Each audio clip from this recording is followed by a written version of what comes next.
Hey guys, what is up? We are back again, and as you can tell, the Jeep looks a little bit different. Got this new snazzy carbon fiber hood on it.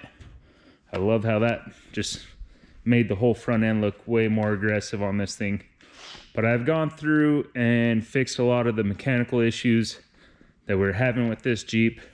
We now don't have to worry about the crankcase pressure or any of that. Everything should be good on that. But yeah, I would love to take it out, give you guys some rips outside, but we got about 6 inches of snow here in Utah right now, so not really the best weather for a good pull. But yeah, the thing's running pretty decent. I have a air fuel ratio gauge so I can watch the wideband on it and make sure we're not leaning out or anything, but there is still a misfire whenever I go to punch it. Kind of like hesitates and then goes, so I got to get that figured out. As soon as the weather dries up a little bit more, I'm going to get out there with my laptop and work on doing some tuning and stuff on this on my own, and that'll be another video for you guys. But yeah, let's go ahead and get this thing. Let's pop the hood first and show you what I did underneath. So got the hood pins in to help hold the carbon fiber hood down.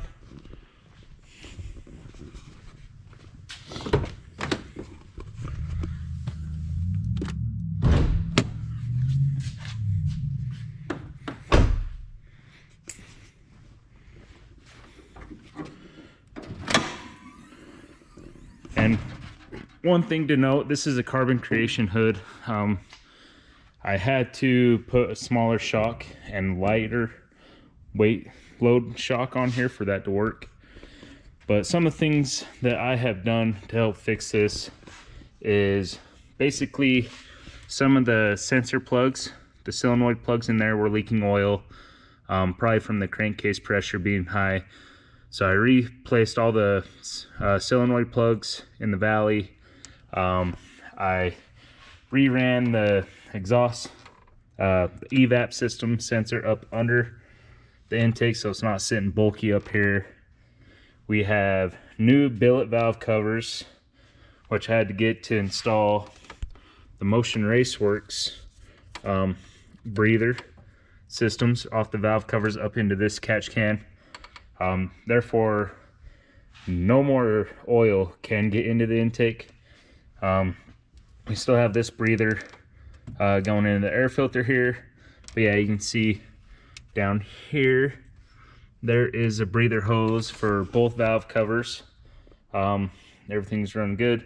We adjusted the bypass valve or the blow off valve here because just to make sure we're getting all the boost we can.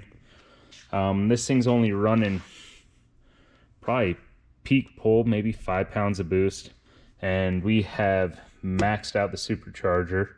So with Vortec, this is the V3SI trim supercharger.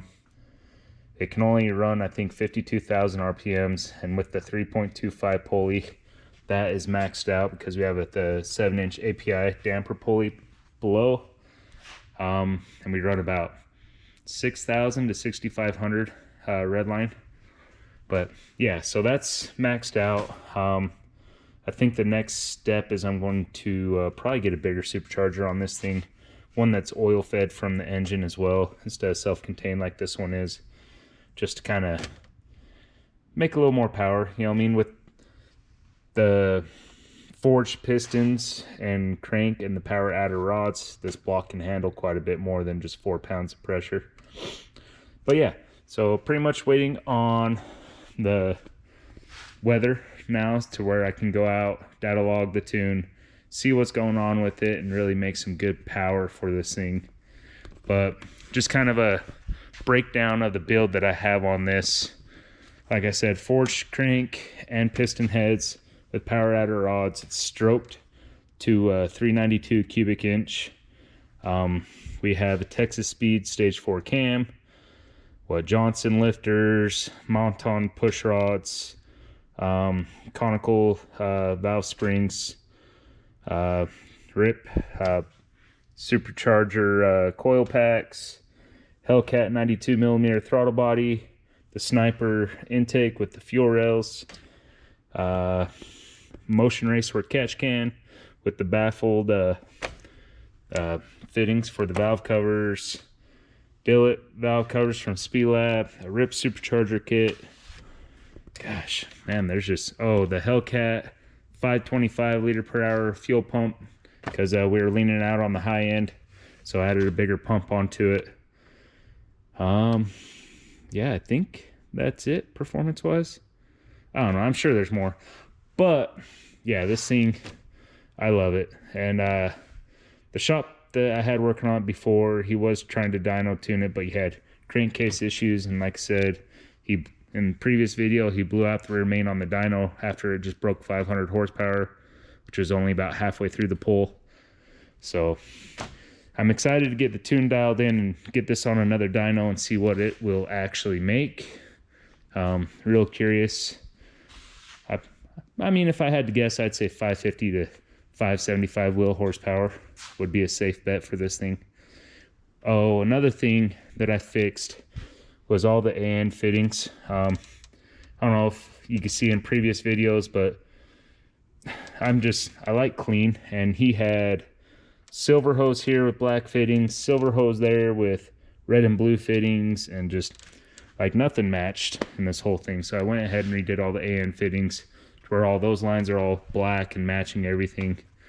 But yeah, so I did a bit of work, quite a bit of work myself to get this thing running right. Unfortunately, like I said, there's snow outside, so I can't take it on the road, but let's go ahead and get it started for you guys and let you hear what it sounds like.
Tube headers into high flow cats, and of course a catback exhaust. This thing's definitely loud. I love this thing, but I love how it sounds. Then up here you got that supercharger whine going on here. You can hear that really well. We'll let that warm up for a little bit, then we'll come back and give you just a couple baby revs in the shop here. All right, guys, now that we got it warmed up a little bit, let's give it a couple little baby revs and see how she sounds.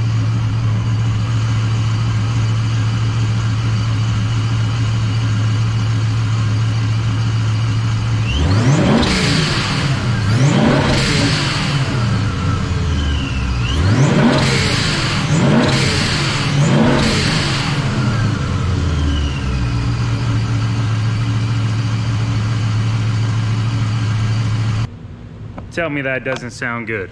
Like, come on. That was only to about 3,000 RPM as well. So, I mean, imagine how loud this sucker is when we're hitting 6,000 RPM out on a load, ripping down the road. Yeah, so as you can tell, I'm super pumped about this build. I'm finally starting to make some progress of my own, moving forward. Building it myself now from now on, away from the other shop. And I'm pretty stoked. Hopefully, in the next video on this, we can get out, get some polls on it, get some data logging, kind of show you guys some process of the tuning. I use HP tuners. That's what I'll be using to kind of fine dial in the tune on this. But yeah, till next time, make sure you hit that subscribe button, tell your friends, check out this build, and we'll see you next time.